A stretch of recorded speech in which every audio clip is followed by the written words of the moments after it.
Welcome to another interview on the YouTube Power Hour podcast.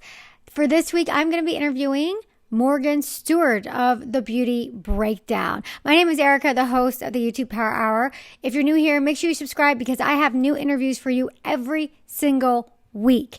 And in this interview, Morgan talks a lot about, do you need a manager as a YouTuber? And interestingly enough, Morgan does not have one. And she explains in detail how she goes about working with brands and all the things that she does without a YouTube manager. And so comment below, is having a manager something that you've considered, or is it something that you think you need once you get to a certain point on YouTube? And make sure you like this video if you enjoyed the interview. Mwah. Well, hello, Morgan. Welcome to the podcast. Thank you for having me. Yes, I'm so excited to have you on. So why don't you first let us know, like, what inspired you to get onto YouTube and kind of like a Cliff Notes version of your YouTube journey so far? So originally when I started my YouTube channel, I've always been a consumer of YouTube. I was kind of part of that generation that watched, all of the classic makeup tutorials and things like that. That's basically where I got all my information from, as far as beauty stuff goes. And then in college, when I was studying and doing internships and different things like that, I did a lot of work in the entertainment industry. So one of the internships I worked at was actually a radio station, and the producer for that station asked me like the foreboding question I think all college graduates or soon to be college graduates resent, which is, what are you going to do with the rest of your life? Yeah. And so I basically just said along the lines of, I want to have some type of brand, or I want to do, something involved in the beauty industry. And she was like, why don't you do a YouTube channel? And I was like, I don't know about that. I don't know how I feel about that. So coming closer to the end of my college career, I just decided I don't really have anything to lose. So I originally started my YouTube channel as a, typical beauty channel. And then I slowly got into Korean and Asian beauty because my mom was actually born in Korea. She's full Korean. And she moved to the States when she was probably like 13 or 14. And at the time, I had like non-transferable plane credits, no one to travel with me. So I asked my mom if she wanted to go back to Korea with me. And again, this is around the same time. So this kind of comes back to my YouTube channel. Whenever you research and think about like places to go, the things you research are like what to eat, souvenirs to buy, places to visit. And then through that, I discovered Korean beauty and Asian beauty and all that kind of stuff. So I was really excited about this whole world of beauty I never knew about. When was it that you started your channel? I think officially my YouTube channel start date is like 2014. But I would say, I think everyone has like their personal start date to their YouTube channel when they started taking it seriously. I would say mine is probably the beginning of like 2015. So January 2015. Yeah. And so it's interesting because I feel like, you would know better than me, but I feel like that was around the time when Korean skincare and beauty, like, it started to become more mainstream. Like, people started talking about it. Or even a little bit before that, I feel like. Like a little after. Like, that was maybe a little bit before Korean beauty got popular. Yeah, for sure. I definitely came in at the right time, I think. And I also think it was a lot of, again, having been a viewer of YouTube for so long, I think you naturally gravitate towards what's going to be trending, or you kind of recognize those things because interest is something that I feel like sparks among other people as well. And so I think when I started talking about Korean and Asian beauty, one of the main reasons also was not only just because I was interested in it, but I couldn't find the resources that I wanted to find when it came to researching beauty products or learning more about these different brands or different product categories. And so no one was really speaking English at the time talking about those things. So I kind of saw the gap there and was just kind of like, you know what, I'm just going to, when I go to Korea with my mom, I'm just going to literally take all my graduation money from college, buy a bunch of products, and then take it back and try them all out. And that's essentially what I kind of... what you did. So let's look at your channel back then. So are these, did you like private any of your videos, or are these actually like the first ones that you uploaded? Those are the first ones. I don't think I've ever privated any of my videos. That People I can do. think of off the top of my head. I'm sure. Yeah. That's why I always ask. So, but this, you said 2015, Okay, so these are kind of like your first videos, like 5 years ago.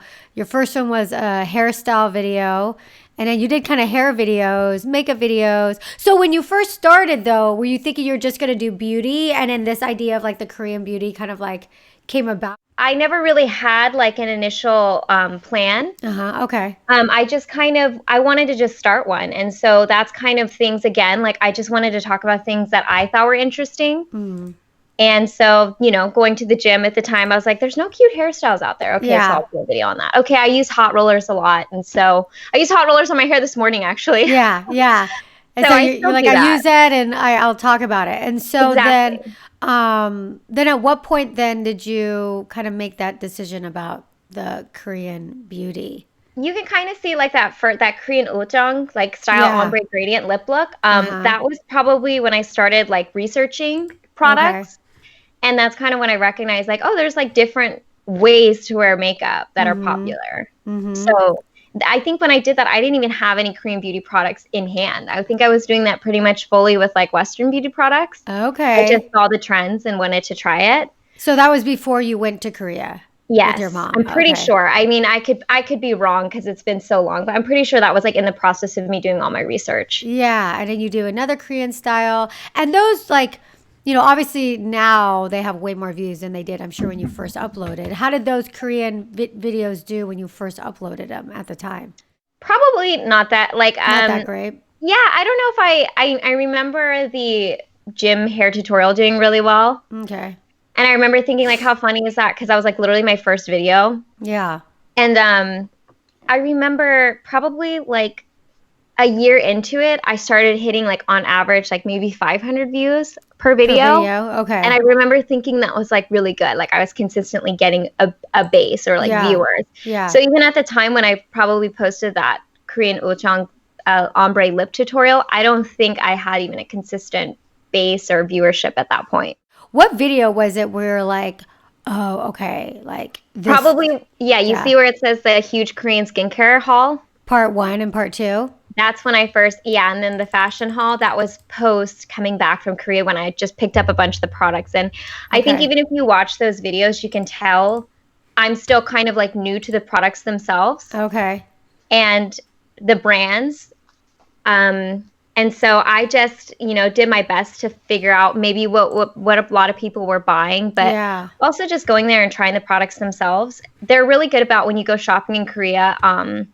The stores are very tester friendly. Okay. Cool. So you had the opportunity to go there and I could kind of ask like the sales associates. My mom went with me, so she speaks Korean. Okay. So I had her doing a lot of the translating for me at the time, kind of asking her like, okay, Mom, can you ask them like what's really popular or what a lot of people like to use? And then I would just buy them and be like, okay, well, I'm going to just try and figure out for myself. I don't know specifically why people like to use these, but I guess I will try and discover why. Yeah. I mean, that's cool. So it's like, and I always say this too, it's like you want to look and figure out like what is your unfair advantage in a way, and everybody has them, right? And for you, it was just you decided to go on YouTube.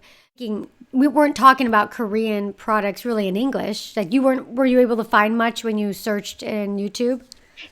There were some, like, I don't want to say that there weren't any, but considering how many people talk about Western beauty products, like you can get a lot of differentiating opinions on people of different skin types or different, personal choices or preferences when it comes to the products they use and why. So there were some out there. There wasn't a lot of variety of opinions at that time. Or I was sitting there watching videos in Korean at the time. I had never attempted to learn Korean myself. So I would sit there and either try to find subtitled videos, or I would just kind of observe them using the products and how they would use it. Yeah. And so you have your mom who speaks Korean and you go to Korea and this whole world is there and you bring it back to your YouTube channel. And so with this one, so essentially speaking, this was like your haul from Korea when you went, and those videos did pretty good. And then what? What did after that point? And let me show so people know what we're talking about. So these three here. So then what? Did you kind of keep going with this Korean? It looks like after that you did part 1 Korean skincare. So you continued on and then traveling to Korean and then part 2 Korean skincare, my beauty secret beauty uses for baking soda. And it looked like you even put Korean. That was actually an entry to a contest to win a trip to Korea. Oh, So okay. there was like some type of Korean tour. I can't even remember the specifics. Some type of tourism organization was giving away a trip. And if you made like a video talking about your different cultural ways you use beauty products or, beauty hacks, I guess. So that was actually an entry into trying to win a trip to Korea. Oh, okay. How'd you do? I don't think I even placed.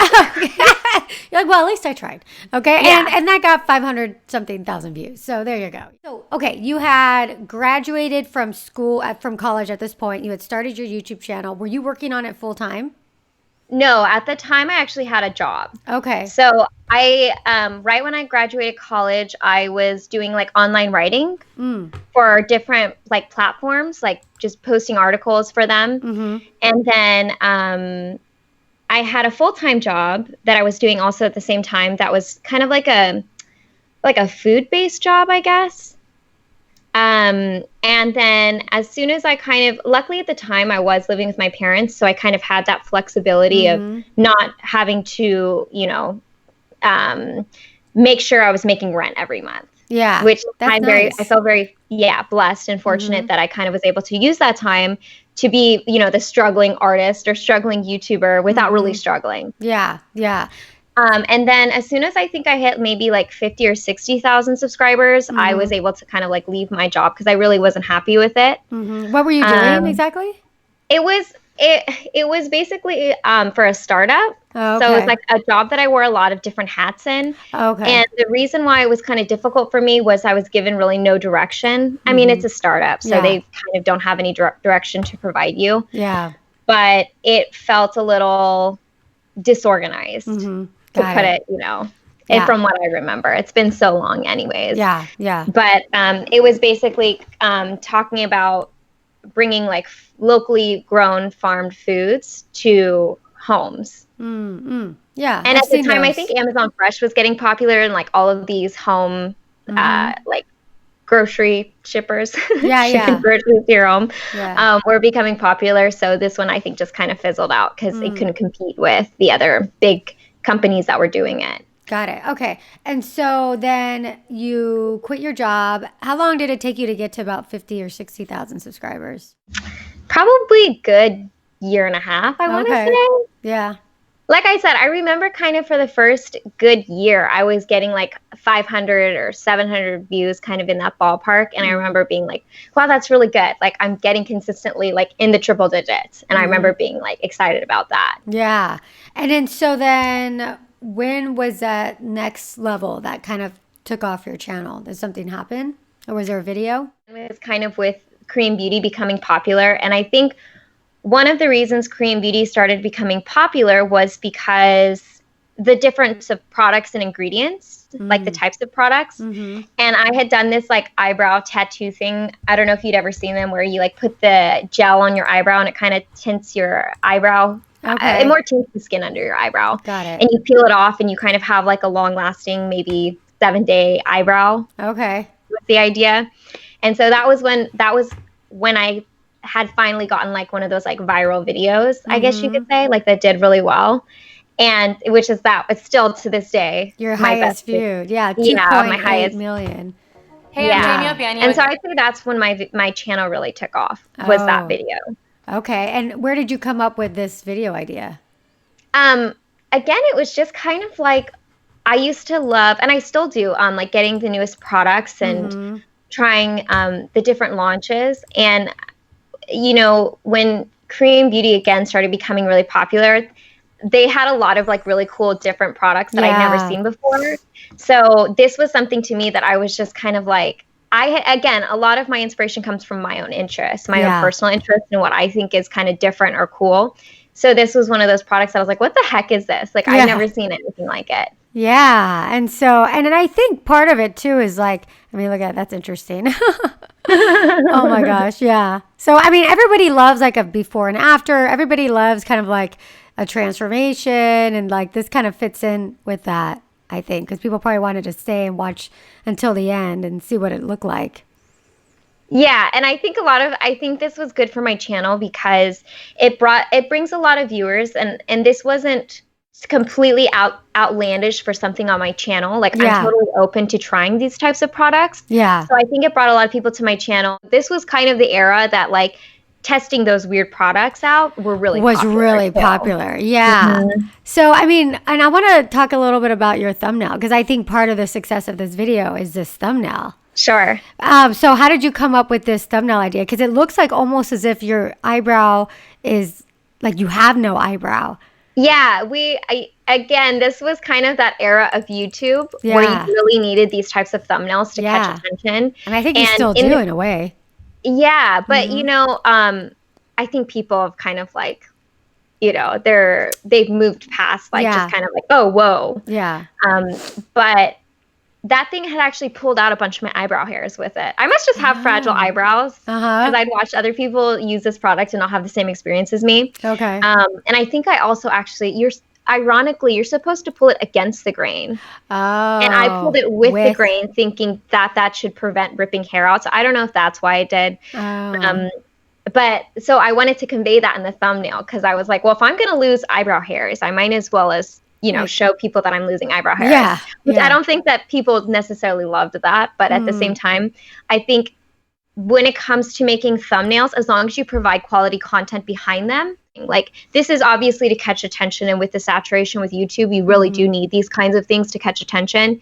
But if it's a video that's totally off base or is not relevant or totally, boring in a sense, then I think that's what makes people more upset. So yeah, you don't want to mislead people and bring this amazing thumbnail and absolutely, and the content doesn't back it up. So when you create your thumbnails, take me through that process of like conceptualizing and then now like, the finished product. Sure. I mean, I think it's always a work in progress. If you even look at my editing style, it totally changes from like just one video to the next in like 1 week. Like, so I'm the type of person who just constantly likes to try different things and try to, if I see styles that I like and then I try to emulate certain styles or try to put my own spin on things or just try to create my own in a sense, but it's constantly changing. So even when it comes to thumbnails, I kind of do the same thing. So I still use like web's free editors, like PicMonkey is one I use a lot. And that's actually probably the one I used for that thumbnail. I use Canva. Yeah. And those are pretty much what I use. I know people are a lot more thoughtful with their thumbnails than maybe I am. They have a lot of foresight. But I try to, thumbnails. Yeah, a lot of my energy goes into the videos themselves. So the thumbnails are very like I said, they're all over the place, to be completely honest. And that's just kind of my style. I don't have to be like the most aesthetically pleasing. I think that's part of my shtick. Yeah, for your thumbnails? Yeah, or even like I said, with my editing, like my backdrop, I've been missing my Y off the Beauty Breakdown on my little like slate board for the longest time. Yeah, I mean, I do put a lot of effort into these types of things. I don't want it to come off like I'm just kind of, not trying. Yeah. But I'm also a little bit throwing spaghetti at the wall and seeing what sticks. Well, and the thing is like, if it's not broke, don't fix it. Oh, you mean right here, the Beauty Breakdown? Yeah. Oh, that side? Have people called you out on that? Yeah. Do they? Yeah, and I'm pretty sure I know where it is. I have to put the effort into looking for it. Yeah. But like I said, I think any YouTuber can speak to this. Yeah. Like, you have priorities when you're a one-woman show. Oh, I know that. Guess my why is... yeah, it's not a priority. I guess not. I'm not even gonna lie. That's funny. Well, I think there's a really good lesson in that because it's like you're doing things right. You're getting views. You're growing. You're on YouTube, and it's like you said, when you're a one-woman show. And so, do you outsource anything? Do you do all your own editing and all your thumbnails and everything? Recently, I've had someone reach out to me that she does kind of edit some of my videos. I think she's only done like 3 of them for me. Okay. So everything else, and I still do like all of the like thumbnails and everything. Yeah. Obviously. Yeah. But, I have been doing most of the work. Well, 99% of the work myself. Yeah. And so But I don't love the idea of outsourcing too much, because I've always said this, because I've had people approach me and be like, you can produce so much more content or blah, blah, blah if you have an editor, or if you do this or you do that, and, you know, outsource a lot of the work. And I'm like, but I genuinely feel like a lot of the editing is my personality. Again, because I don't have a specific fit when it comes to my editing style, it's constantly changing. So you genuinely see just through the editing alone what I'm drawn to. Yeah. So again, like the content, I post a lot of the stuff at the time that I'm interested in. It is kind of like an extension of myself and my preferences and my interests is the editing and the style. Yeah. So you feel like that's kind of part of your the whole production is like you and the editing. You can't, like, you don't feel like separating it would maybe take away from your video. Yeah, a little bit. And of course, like I said, I've been kind of experimenting with it lately, because you do kind of hit a wall in a sense when it comes to just your personal time, and you have to find balance in what you're personally capable of. Like there's only so many hours in a day, and honestly, there should be only so many hours you work a day. You need to also enjoy the rest of your life. And so it's still something that I want to make sure that I maintain on my channel, but I'm willing to kind of experiment with it as well. But, you know, I think it doesn't really matter how much my channel grows. I'll still most likely be doing majority of the editing and majority of the work on my channel. Yeah. So how many videos do you have a week? Probably like 2 or 3 is my average. Sometimes I go through times, I do like a lot of shoots and stuff outside of YouTube, and work with other companies. And so it just kind of depends on my workload at the time, but I at least get 1 video up a week. But most of the time it's 2 to 3 a week. Got it. Okay. And so, yeah, let's talk a little bit about that. That's interesting. So you said you do work with other companies. So I'm assuming because of your YouTube channel, there's brands and different opportunities that have come from that. Do you want to talk about some of those opportunities? Like I do a lot of work with Glam Glow. And so they hire me to come and, you know, film videos for them talking about their products. And it kind of works very well because, you know, I'm a big fan of Glam Glow, who isn't, and then you get to talk about their products. So that's kind of like the on-camera work that I do, but I'm not posting it on my own channel. So it's not really sponsored content. If that makes sense. You're getting hired as talent. Yeah. And I was doing that actually with like companies like Forever 21. So if you look back on their YouTube channel, there's like a little section of when I was doing a lot of work with them, kind of being hired as talent, and talking about Korean beauty actually specifically. So I get hired by a lot of companies to kind of put my own spin on it, because I do have that expertise with Korean beauty. And it's been really nice because it does kind of vary the work for me. I think anyone who does YouTube or any type of social media knows that kind of rat wheel of film. It's, you know, come up with an idea, film, edit, post, repeat. So you do kind of need that variation with work, I feel like. So I've been really lucky when it comes to that. And I think a lot of it has to do with, like, you know, a lot of variables, work ethic, how you perform, if you're able to, you know, get your lines down, if you can, you know, show up on time, if you're professional, if you're well-spoken. Yeah.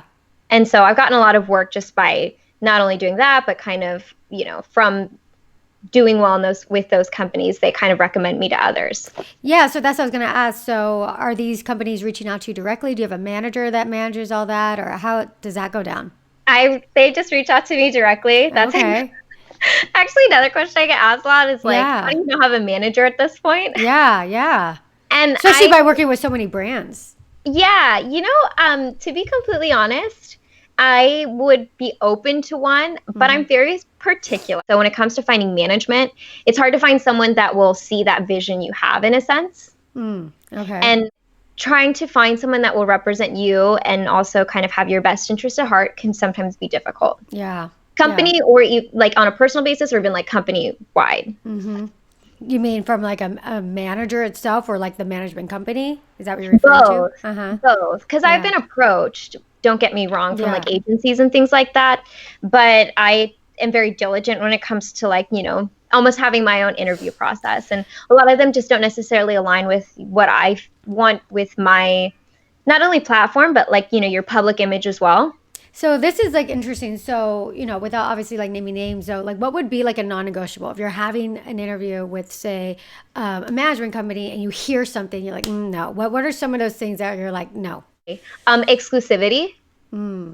So if they won't let you, because like I've been representing myself for a very long time in this industry, and so if they won't even let you manage your own, deals from time to time, and they still want to cut of that, usually that's a no. Like you're just trying to make money off me.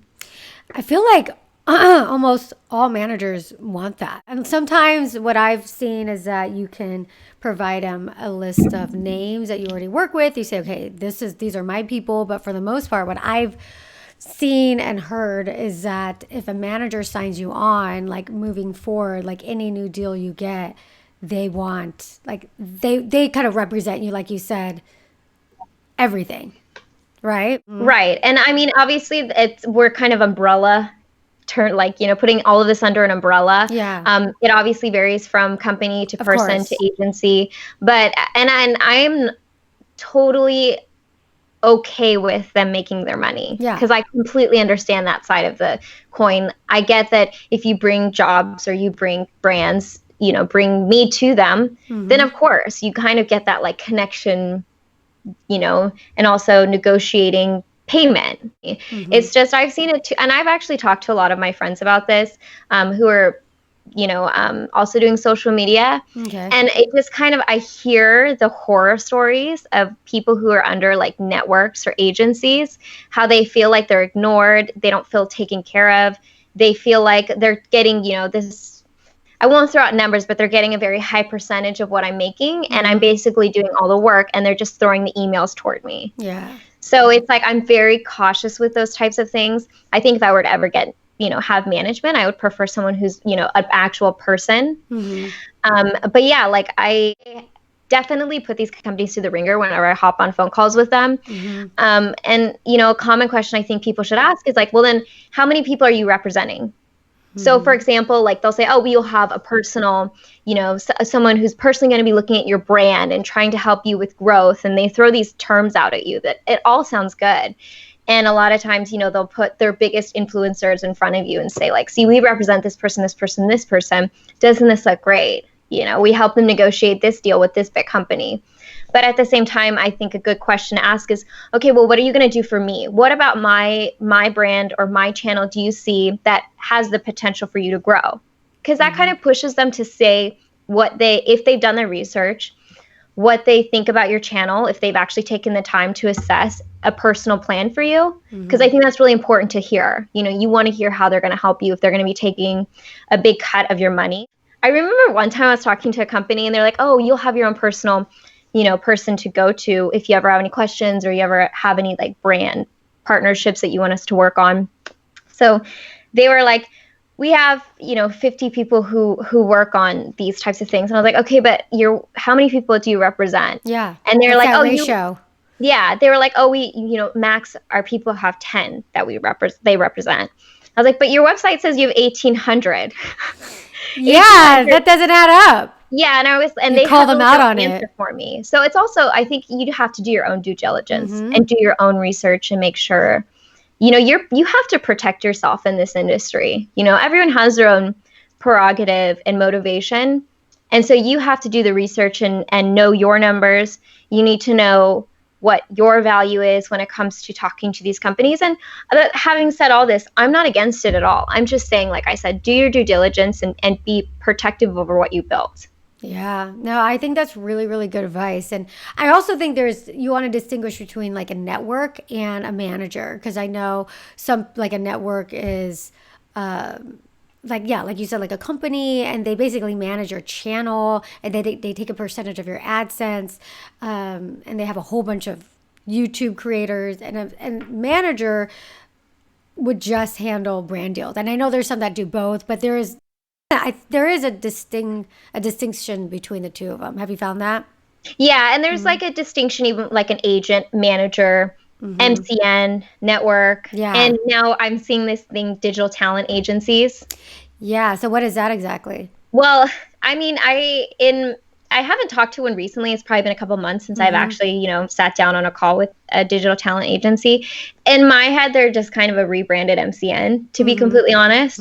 I think MCNs have already gotten their bad rap with people talking to each other. Yeah. You hear about, again, these horror stories people have had. And again, I don't want to lump every digital talent agency together, because I think to a certain extent, they tend to be a little bit more boutique.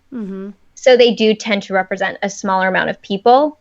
But, they still are trying to collect a lot of influencers and have them under their companies. Basically, you have to remember, like, you also make them look good because they have access to you directly. So when they approach companies about doing certain deals, they basically lay you out on the table with all of their other,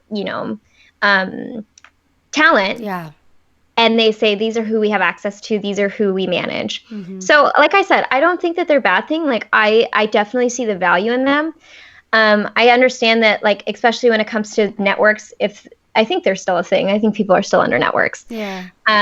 They're good because if you ever have any issues with YouTube, like monetization, or you're getting flagged for some particular reason, they have access to YouTube. So if you're smaller, sometimes that's really helpful to have that type of protection. If you're going to be talking about, I don't know, controversial things. And there's benefits, but also I think you have to sit there and weigh the pros and cons for yourself. And for me, for example, like personally, I'm okay negotiating my own deals. Actually, back when I first started my YouTube channel, I think talking about money and all that kind of stuff and negotiating deals, it's always uncomfortable.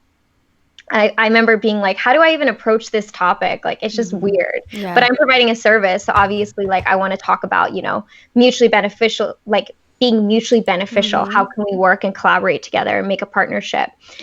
And so I felt like that was good for me to learn. Like, I always knew from the beginning, I knew I needed to know how to do that. Even if one day I was going to pass on that role of negotiating or, doing brand deals for myself, I still wanted to understand how it worked, just so I could kind of, quality control what's going on behind the scenes as well. Yeah, I think that's important. I know that happens a lot, like in like the online business world, YouTube, or what I do is like coaching, course creating, and all that. A lot of people say you want to outsource because that's how you can expand, that's how you can grow. But I am a big believer in learning the ropes yourself, because then you're able to, first off, like you said, understand that world. And then so when you do hire someone, you know how to talk to them about it, you know what to look for, you know the metrics, and you're not just blindly paying somebody to do something without having any clue, and not really knowing if you're getting your money's worth, not really knowing what's really going on. And so especially in negotiating with brands, it's such an important skill. And honestly, if you can do it yourself, you save yourself a lot of money. You do. Yeah. And when someone's representing you, they're an extension of you and your brand. So you need to make sure that they're doing the job that you would expect. For example, like, you look at a restaurant, when you become a manager, the manager's usually done all of the roles as far as food runner, bartending, cleaning tables, hostessing, like all of these types of roles the manager's done, so that they can be a good leader for the people that are doing those jobs, and they can make sure that they're doing them accurately and fulfilling the position that they're supposed to be fulfilling. So I think it's important to know these things. And I completely, like I said, I've been there before. I understand it's intimidating, and it's just easier sometimes to just not deal with it. When something makes you uncomfortable, I think it's a jerk reaction to just say, okay, well, I'll just pass this on to someone else who's good at it. But how do you know that they're good at it? Or how do you know that they're going to represent you well, unless you know how to do it yourself? And in life, when it comes to outside of YouTube, these are skills that are good to know anyways. Whether or not, like, YouTube, if you're going to do it for a year, you're going to do it for 5 years or 10 years down the road, learning these skills now, it's just translatable skills in the real world, or, the world outside of social media. Yeah, I mean, it's huge. And so what are some tips that you would give people who are watching this, listening to this, who maybe, they don't have a manager and they are thinking, okay, well then, like, how do I negotiate for myself? Like, what are some things that you would recommend that people do? Things, and also things that you don't really hear people talking about also. Sure.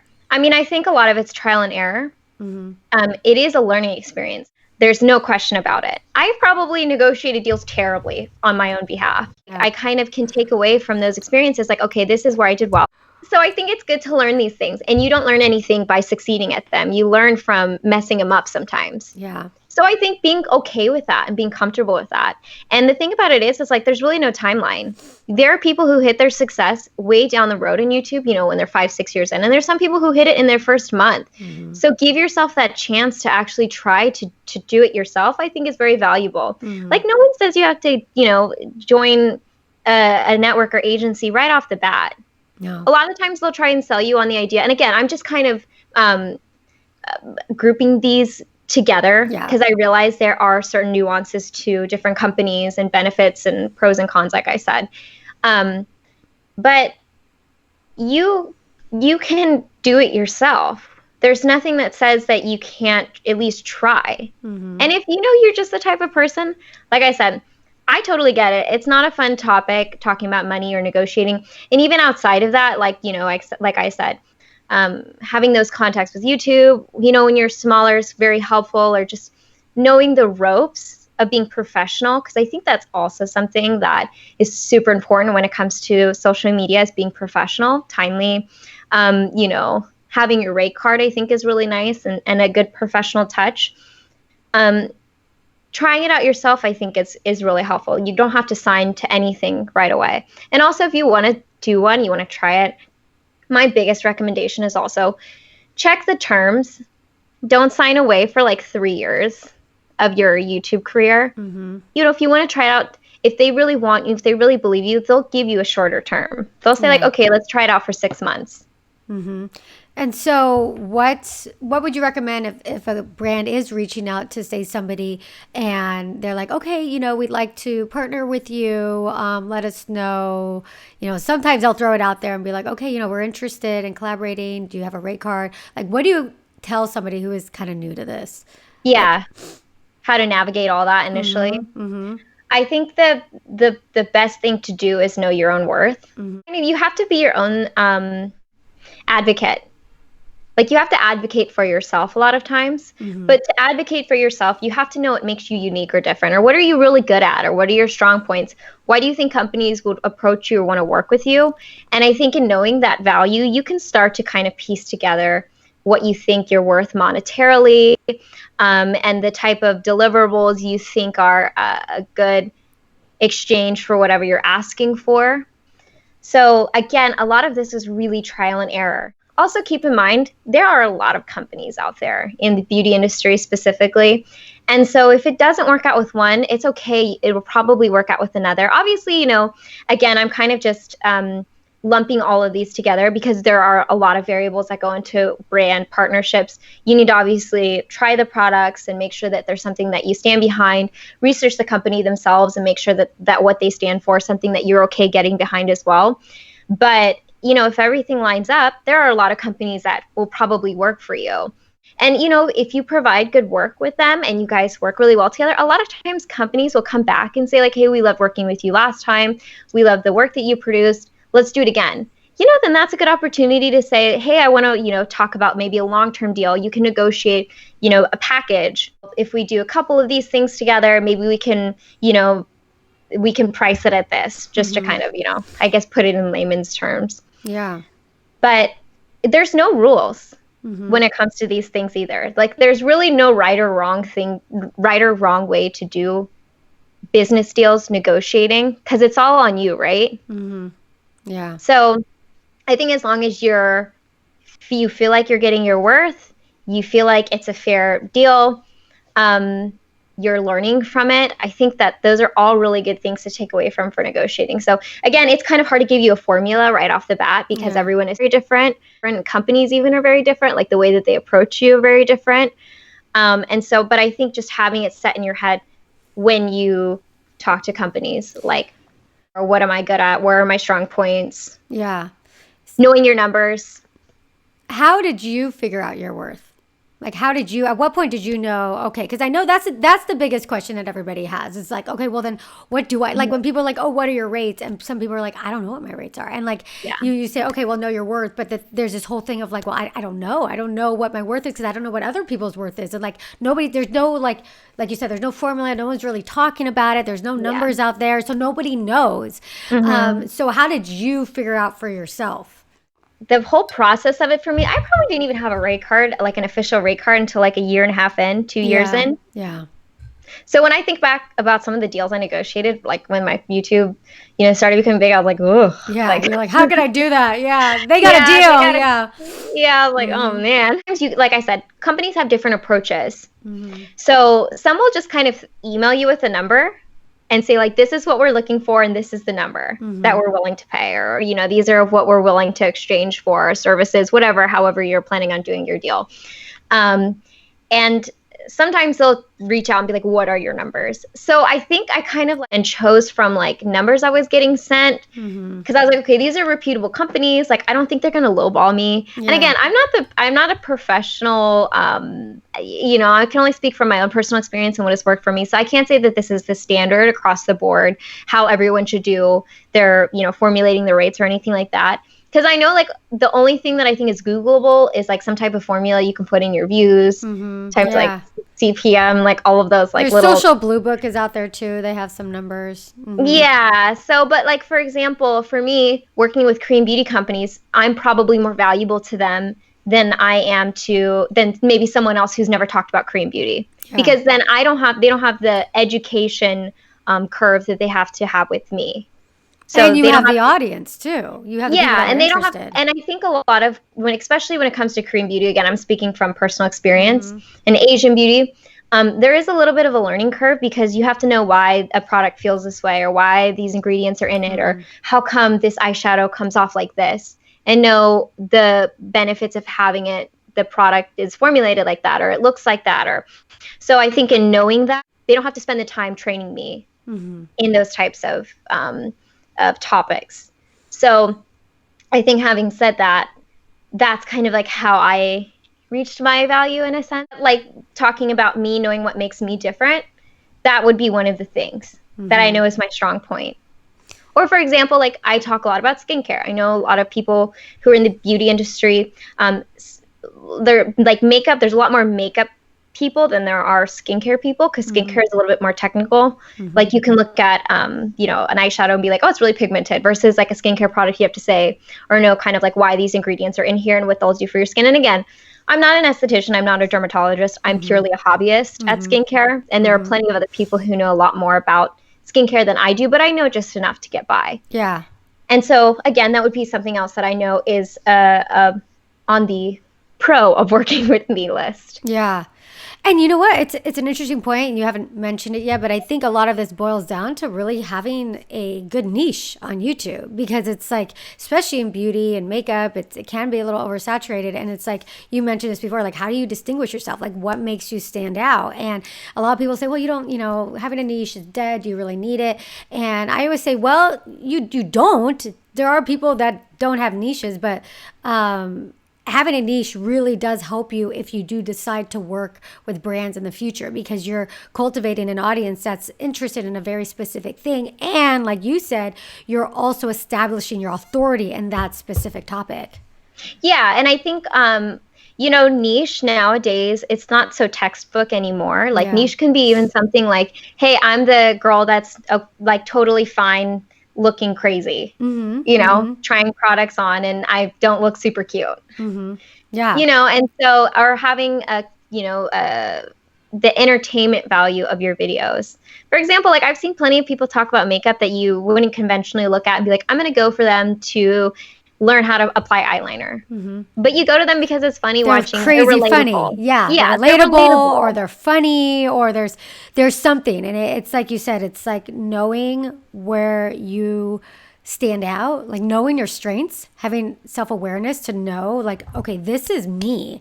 And a lot of people look at their own weaknesses as like a weakness, but the reality is like, that could actually be a strength. That could be a distinguishing factor. It just really depends on how you look at it. For sure. And I think like, there's this whole other genre of like the entertainment beauty side of things. Yeah. Like the whole education side of beauty. There's still obviously a big audience for that.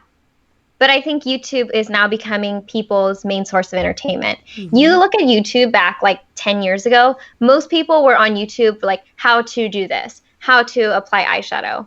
It was kind of an educational resource for most people. Nowadays, it's like secondary to your TV. If not, you watch it more than your TV. Yeah, no, that's the thing. It's, I mean, that's YouTube's goal, is to be the ultimate destination for entertainment. And and the numbers are showing it. The numbers are showing that in essence, as a YouTube creator, you're not competing against the other beauty channel. You're competing against the Real Housewives of Orange County. Like, you're competing against the new Netflix show. You're competing, against what Game of Thrones. I mean, that's not on anymore. But you know what I'm saying? Like, you're competing against other entertainment venues, because ultimately it's somebody's time.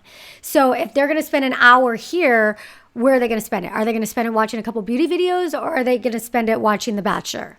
Right. Well, and you look at basically shows that you would traditionally only watch on TV. Mm-hmm. Nowadays, there are some of the biggest channels on YouTube, like, Ellen. You see clips from, the biggest shows on daytime television are now even bigger on YouTube. So that kind of goes to show you what people are using YouTube for. And I just read an article in the Hollywood Reporter saying that there is now like a division of YouTube that they're actually helping celebrities get onto YouTube to establish their channels. Oh yeah, Will Smith and Jack Black, like all of these people coming to YouTube, which, I mean, like, more power to them. It kind of actually gives credence to YouTube in itself.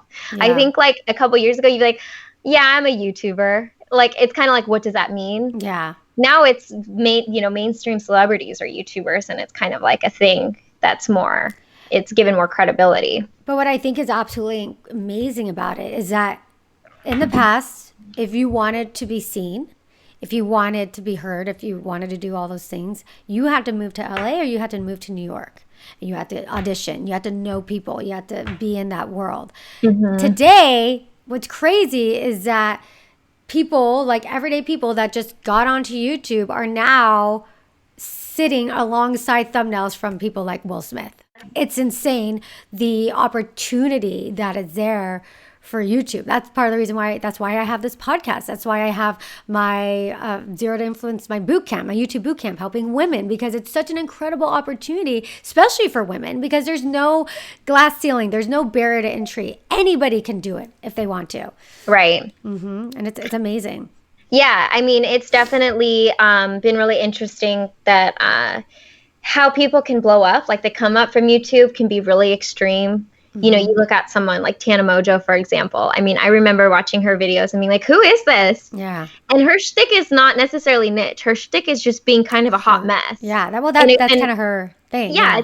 And she owns it. Like, there's nothing wrong with that. Mm-hmm. I mean, and that's what pulls people to her, is because, you know what? I think we all have a hot mess in us. Mm-hmm. So I think we can all relate to that. You look at that and you go, okay, where would that translate onto TV? I mean, I know now she has her show and everything like that, but it's definitely not just traditional, spokespeople or, people that you would see on TV that are on YouTube also. It's just like everyone. Authenticity. Yeah, it's literally like everyone and their mother's on YouTube. Yeah, and that's what's great, is that there's so many people out there now watching YouTube. There's like something for everybody, Yeah, yeah. So, okay, we're the last part of the interview, and there's questions that I ask everybody that comes on. And so I'm going to ask you a few, because we spent some time talking about the brands, which is really interesting. But just a couple of those questions. The first is, what would you do differently if you were to start today on your YouTube channel? Let me think about that. That's a really good question. What would I do differently if I were to start? I think I struggle to answer that question, because my mentality about life is like to not ever look at things and like, I'm very, again, like, I think everything has its own purpose and a point in things happening, like everything. I'm like one of those people who's like, if it's meant to be, it's meant to be. But if I had to change something about my YouTube channel, what would I change? I think I might have been like a little bit more personal on my YouTube channel. Mm-hmm. I think I go back and forth whether or not like I made a good decision about that, because like I do make an effort to separate like my personal life from my YouTube life. Okay. In the sense of like, I don't have a lot of like daily vlogs. Mm-hmm. Like, you don't see my day to day, mainly because it's just boring and it's like everyone else's day to day.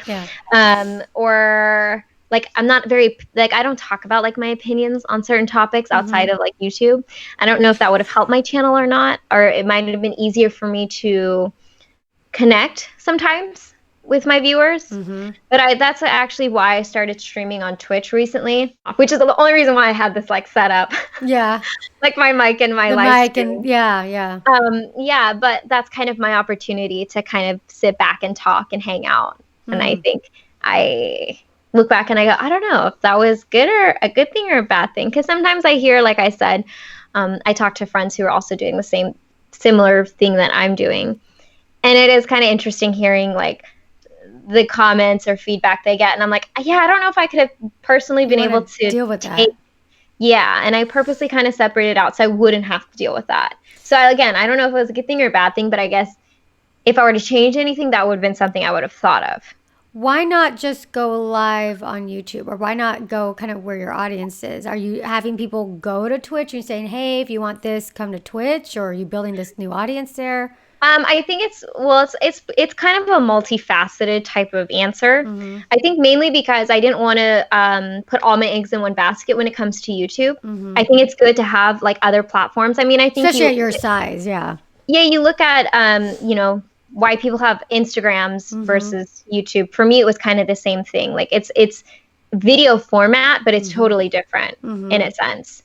And also, like, I'm kind of a gamer at heart, and that's the home of Twitch. Okay.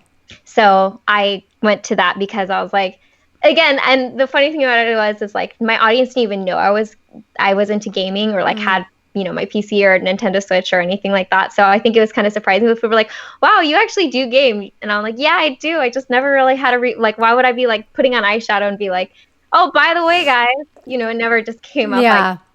Yeah. What are you most proud of when it comes to your YouTube channel? This is going to sound so cliche too, but just kind of like authenticity. Yeah. Like I never had to take deals that I was uncomfortable with. I never had to, like, one of the biggest sayings in my life that's kind of been, you have certain things you kind of form your value set around day to day. Is like you're the one who has to look at yourself in the mirror at the end of the day. So there's nothing on my channel when I like to define what I mean by authenticity. There's nothing that that I wouldn't stand behind, that I'm not proud of, that I know I made a video that maybe made people feel bad or I had to get views for the wrong reasons. I did everything with good intention in my heart. And so like I can look at that and know that's where my work, my quality of work and hopefully why I attract people to my channel is because I'm not putting on a front. You come to, and that's kind of the cool thing about the Twitch channel too, is you come to my Twitch channel, you're getting exactly the same person. So and people who meet me in real life, they're like, wow, you're just like you are in your videos. I'm like, yeah, I don't know how people can, be a certain person on their channel and then be a different person in real life. So even though the only separation so it doesn't get misconstrued is I don't put personal details in my videos. Yeah. But the person you see is still me. You. Yeah. What is the best opportunity you've received as a result of your YouTube channel? So there's so many. Like, honestly, I'm very grateful for YouTube. I genuinely am like, I look at YouTube with such a fond heart because I have had so many opportunities and I feel really blessed in a lot of different ways for the opportunities that I've gotten. I think I was really proud of my work with Forever 21 and Riley Rose. That was really cool. The Ulta campaign I just got was huge for me and was really exciting because it was something tangible my family could see and know. Because I think a lot of times with my family, it's like, what do you do? Yeah. That was something that they could see that was like a bar for success. Yeah. Like a measurement of success for them to see. And then recently I had my lipstick line with VDL, which was really cool. We sold that on Beautylish. We moved some stock over from the VDL website to Beautylish. So that was exciting because I never thought I would have a lipstick line, let alone sell out to a certain degree. That's awesome. Congratulations. So, yeah, thank you. It was a lot of time and effort and it was definitely like a labor of love in a sense.